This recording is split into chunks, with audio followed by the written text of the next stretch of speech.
जो वार्षिक उत्सव ये शिक्षा अनुष्ठान ये बहुत बाधा विघ्न देकी गति करी आछि। जाहो आज आम बहुत भाग्यवान जे एभली समस्त अतिथि माने आम गहन रे अछंती। एमानकु देखी मोर हृदय बहुत फुली उठुची। मु केबे भाबी नथिली ये समस्त भद्रलोक आसी आम अनुष्ठान रे केबे जोग देबे आ ए अनुष्ठान ए पळिया वर्ष पूर्ति करिवो। शिक्षा केवल परीक्षा रे फास्ट हेबा किंबा अधिक नंबर रखिबा नुहे। शिक्षा होची चरित्र गठन जहा गोटे मनीष को भल मनीष करी गढ़ी तले। आत्मविश्वास भित्ति जहा आमको आगको बढ़िबा को साहस दिए एवं भविष्यत आलोक जहा जीवन अंधकार को दूर करिथाय। प्रिय छात्र माने मु जने शिक्षक हिसाब रे कहूची आमे शिक्षक माने तुम मानको आम देशर मूलदुआ बोली भाबू। तमे माने हेलो आम देशर भविष्यत। ये मूलदुआ जेते मजबूत हो आम देशर उन्नति सेते हबो। आज मु विशेष करी मोर अभिभावक माननकु मु बहुत सम्मान जणाइबाकु चाहिबी। आपण माने हेउचंती आम अनुष्ठान रो इनविजिबल पिलर अर्थात अदृश्य स्तंभ। आपण मानक पई अनुष्ठान जने सफल चरित्र पिला पई तीनोटी मुख्य शक्ति काम करे। प्रथम हैला पिला निजे जहार इच्छा शक्ति एवं कठिन परिश्रम आवश्यक अछि। द्वितीय हेले शिक्षक जे उचित मार्गदर्शन दिए एवं तृतीय हेले अभिभावक जे घरे सुंदर स्नेह श्रृंखलार वातावरण सृष्टि करिथाय। तेणु अभिभावक माने मु आपण मानको कहूची आमे शिक्षक एवं अभिभावक दी जन हाथ रे हाथ मिसई एठारे एक श्रृंखल वातावरण सृष्टि करिबा।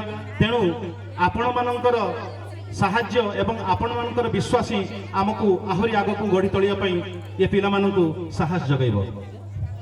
विशेष करी एठारे उपस्थित गुरुजी गुरुमा माने आपण माने एठारे आसी केवल शिक्षादान करंती नहीं। आपण माने आपणकर त्याग समर्पण एवं धैर्यर एक उदाहरण सृष्टि करि थांती एठाको आसी। आज पिला माने मु तुमको एक सफल मनुष्य करी गढ़ी तलिया पई तीनटा जिंस कहबी। से तीनटा जिंस तमे तम जीवन रे फॉलो करिवो। प्रथम होची लर्न फ्रॉम फेलियर। विफलता रु सीख। विफलता जीवन रे शेष नहीं। जने मनीष बारंबार भूल कले भी ठीक बाट खोजी पाइबो। जी केबे ता जीवन रे भूल करी नहीं से केबे नवा जिंस शिखी नहीं।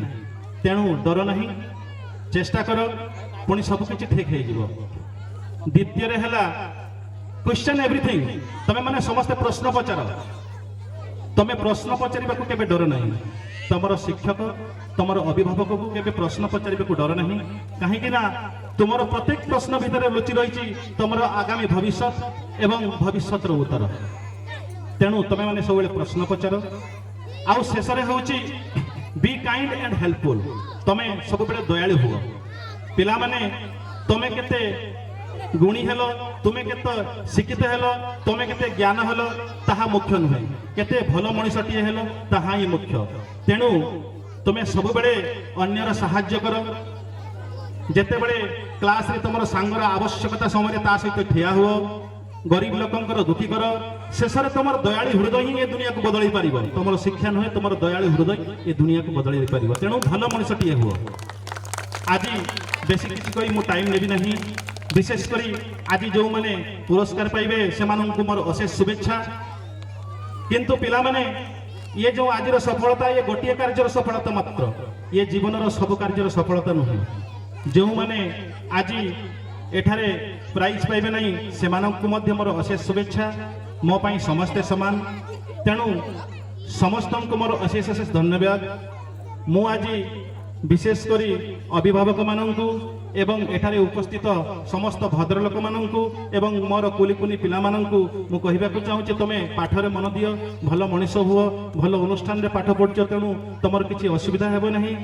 मु बेसी किछि कहि काहारी समय ना हेबे नेबी नहीं। पुणी थरे समस्तंकु अनेक अनेक धन्यवाद। आजिरो ए शुभ मुहूर्त रे मोर शुभ उत्सव को समाप्त करिया पई मु समस्तंकु अनुरोध जहाँ उपस्थित आछंती बेसी किछि कहबी नहीं। मु मोर एतिकी कहि वक्तव्य शेष करूची। जय हिंद, जय भारत, जय जगन्नाथ, जय मां सरस्वती।